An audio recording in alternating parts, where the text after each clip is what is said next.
on delivery so far this year. Thomas, it's great to see you. You're standing in front, just so we're clear, I mean, that's a beautiful car behind you. That's a prototype, I think. That's not the car on the road just right now yet. Not on the road yet.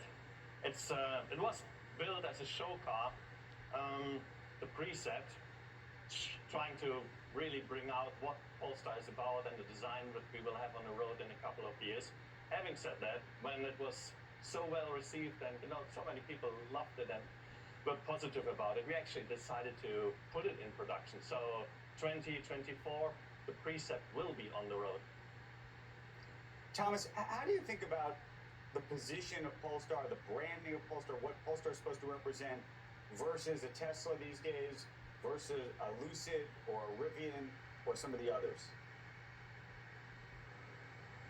Yeah, well, today Polestar is a company which is actually in production, delivering. We have the Polestar 2 on the road and 29,000 cars that we are on target to deliver this year. So, I mean, the main difference now to a lot of new EV companies really that we are up and running and in business. The brand will be very luxurious and premium, of course, with our product range. I mean, you can see the beautiful cars now here. And really, for us, it's two things that we feel is a core of our company, and that is the total dedication to uncompromised design, this pure Scandinavian look, and of course, a sustainability track that is totally committed to a path towards zero emissions and really following that target year after year and going to zero emissions transportation. Let's say, of course, 2030 is our goal, getting out with a zero emission car. And that means not in the use space, but really when it comes to producing a car, what you do in the factory, what materials you get in there, and really following that up strictly.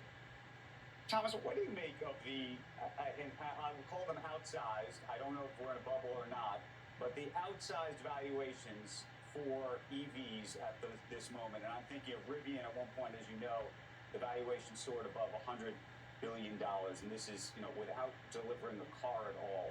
How are you thinking about valuation across the board in this space? Well, you see, we concentrate really on delivering on our targets, making sure that we follow our plans, having not only the cars out in the market, but really as well for the customer, the service, all of what you need for having a car company that you can trust. We want to build that trust with the customer, and I think that will really rectify as well the trust that the capital market will have into us. So it's all about making real what your promises are, and that is what I think makes a difference for Polestar.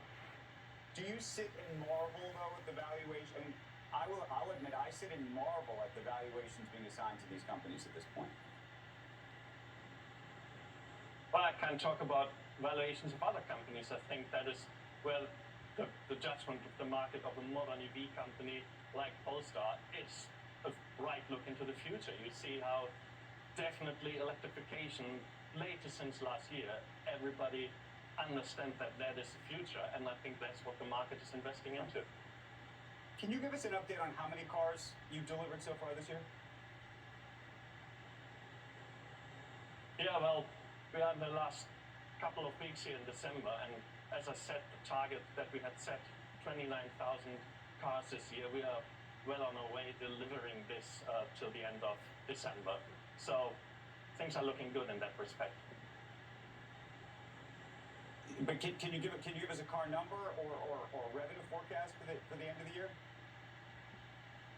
Yeah, the revenue forecast is $1.6 billion US, and that of course is connected to this volume, and we are very confident that we're going to deliver on that. Just yesterday, the Stellar Atlantic CEO made a comment that was fascinating. Said that there's so much pressure on automakers right now to make EVs and accelerate this transition that it's driving up costs. Are you seeing that, and whether that's sustainable? think the biggest issue for us, the car industry in the moment, is really that maybe for the first time in history, the volume that we're producing is not connected to demand, but the volume is really connected to what we can produce with all the difficulties in the supply chain, the semiconductors. So that really is determining a lot of our daily business.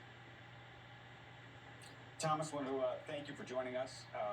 We look forward to having you back, and continuing to follow his progress. And I can't wait to see that car in person and on the road.